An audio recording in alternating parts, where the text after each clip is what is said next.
مصطفیٰ کریم صلی اللہ علیہ وسلم نے اپنے اخلاق سے اپنے دشمنوں کو دوست بنایا، اپنے اخلاق سے اپنے جان کے دشمنوں کو اپنا غلام بنا دیا۔ حضرت ثمامہ بن نسال اپنے قبیلے کے سردار ہیں، بڑے نوجوان طاقتور لیڈر ہیں، جرنیل ہیں۔ قسم کھائی ہوئی ہے کہ جب بھی مجھے محمد ملا میں محمد کا معاذ اللہ قتل کر دوں گا، اس کی گردن اس کے دن سے جدا کر دوں گا۔ اس غیظ و غضب میں ہر وقت رہتا ہے۔ خدا کا کرنا ایسا ہوا، مصطفیٰ کریم نے دعا مانگی، یا اللہ کہ مجھے ثمامہ بن نسال پر فوقیت عطا فرما، طاقت عطا فرما۔ حضرت ثمامہ بن نسال ابھی حالت کفر میں ہیں، عمرے کی نیت سے نکلتے ہیں، راستہ بھٹک جاتے ہیں۔ مدینے کے وہ صحابہ کرام جو مدینے کی حفاظت کے لیے گشت پر مامور ہیں، ان کے ہتھے چڑھ جاتے ہیں۔ وہ حضرت ثمامہ بن نسال کو گرفتار کر لیتے ہیں، گرفتار کر کے مصطفیٰ کریم کے لیے مسجد نبوی کے اندر پیش کرتے ہیں۔ مصطفیٰ جب دیکھتے ہیں مسکرا پڑتے ہیں، فرماتے ہیں تو ثمامہ بن نسال نہیں؟ حضرت ثمامہ بن نسال عرض کرتے ہیں کہ ہاں محمد میں ثمامہ بن نسال ہوں۔ مصطفیٰ کریم نے فرمایا، اے ثمامہ تو نے تو قسم کھائی تھی کہ محمد کو قتل کر دوں گا، آج رب تعالیٰ نے محمد کو تجھ پر فوقیت عطا کر دی ہے۔ ثمامہ بن نسال گستاخی کے لہجے میں کہتا ہے، ہاں محمد کہ اللہ نے تجھے فوقیت عطا کر دی ہے۔ حضور حکم دیتے ہیں کہ اسے فلاں ستون سے باندھ دیا جائے۔ جب حضرت ثمامہ بن نسال کو ستون سے باندھ دیا جاتا ہے، مصطفیٰ نماز پڑھنے کے لیے آتے ہیں، وہاں سے گزر ہوتا ہے۔ حضرت ثمامہ بن نسال سے مصطفیٰ فرماتے ہیں، اے ثمامہ بتا کیا حال ہے؟ اب جان کا دشمن ہے، قسم کھائی ہوئی ہے مصطفیٰ جب بھی ملے گردن اڑا دوں گا۔ مصطفیٰ پوچھ رہے ہیں، ثمامہ بتا کیا حال ہے؟ حضرت ثمامہ گستاخی کے لہجے میں کہتے ہیں، اے محمد کان کھول کے سن لے، اگر تو مجھے قتل کرے گا میں جیسا تیسا ویسا آدمی نہیں ہوں، میرا بدلہ لیا جائے گا۔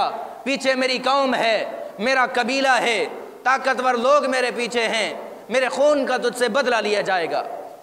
اور اگر تو مجھ پر احسان کر کے چھوڑ دے گا تو میں احسان فراموش نہیں کہ تیرا احسان بھول جاؤں، تجھے اس احسان کا بدلہ چکا دوں گا۔ اور اگر تو میرے بدلے کچھ پیسے لینا چاہتا ہے تو میں کنگال شخص نہیں ہوں کہ جو تجھے دے نہ سکوں، میں اپنے قبیلے کا سردار اور امیر ہوں، تو جتنا مال چاہے تجھے دے دیا جائے گا۔ مصطفیٰ نے یہ باتیں سنی، مسکرا کے چل دیے۔ دوسرا دن ہوا، مصطفیٰ کا وہاں سے گزر ہوا۔ رسول رحمت نے پوچھا، ثمامہ بتا کیا حال ہے؟ پھر وہی باتیں دہراتا ہے، کہتا ہے اگر مجھے قتل کر دیا جائے گا تو میرے پیچھے قبیلہ ہے، میرا بدلہ لے گا۔ تو مجھے احسان کر کے چھوڑ دے گا، میں تیرے احسان کا بدلہ دے دوں گا۔ اور اگر تو مجھ کے میرے بدلے مال چاہتا ہے میں تجھے مال دے دوں گا۔ حضور پھر مسکرا کے چل دیے۔ جب تیسرے دن آئے حضور نے وہی باتیں کی، ثمامہ بن نسال نے وہی باتیں دہرائیں، حضور مسکرا کے چل دیے۔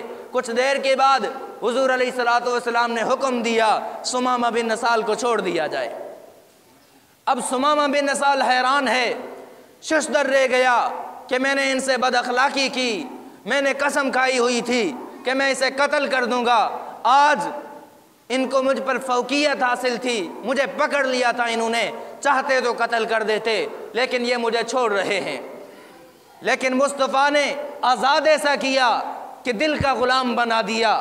مصطفیٰ نے اخلاق ایسے دکھائے کہ اپنا گرویدہ بنا دیا۔ جب حضرت ثمامہ بن نسال مدینے کے حدود سے نکلنے لگے تو دل کے اندر خیال آیا، یار اتنے بڑے اخلاق کا مالک تھا محمد، اتنے بڑے کردار والا ہے، میں نے کتنی بدتمیزی کی، میں نے کتنی بے ادبی کی، میں نے قسم کھائی ہوئی تھی کہ اسے قتل کر دوں گا، لیکن جب میں ان کے ہتھے چڑھ گیا، میرا اکرام بھی کیا گیا، مجھے کھانا بھی دیا گیا، مجھے پانی بھی دی گئی، میرے الفاظ کا بھی احترام کیا گیا اور پھر مجھے چھوڑ بھی دیا گیا، تو احسان کرنے والے شخص، ایسے اخلاق والے شخص کو چھوڑ نہیں دینا چاہیے۔ حضرت ثمامہ بن اسال جاتے ہیں، مدینہ کے کسی باغ کے اندر غسل کرتے ہیں، پاک صاف بن کے مصطفیٰ کریم کے پاس آتے ہیں۔ جب مصطفیٰ دیکھتے ہیں، مصطفیٰ مسکرا کے پوچھتے ہیں ثمامہ ہم نے تو تجھے چھوڑ دیا تھا، واپس کیسے آ گیا؟ حضرت ثمامہ بن اسال کہتے ہیں یا رسول اللہ چھوڑا بھی تو کیسا چھوڑا، اپنا غلام بنا کے چھوڑا، اپنا خادم بنا کے چھوڑا، ہاتھ بڑھائیے ثمامہ بن اسال کو اپنا غلام بنائیے۔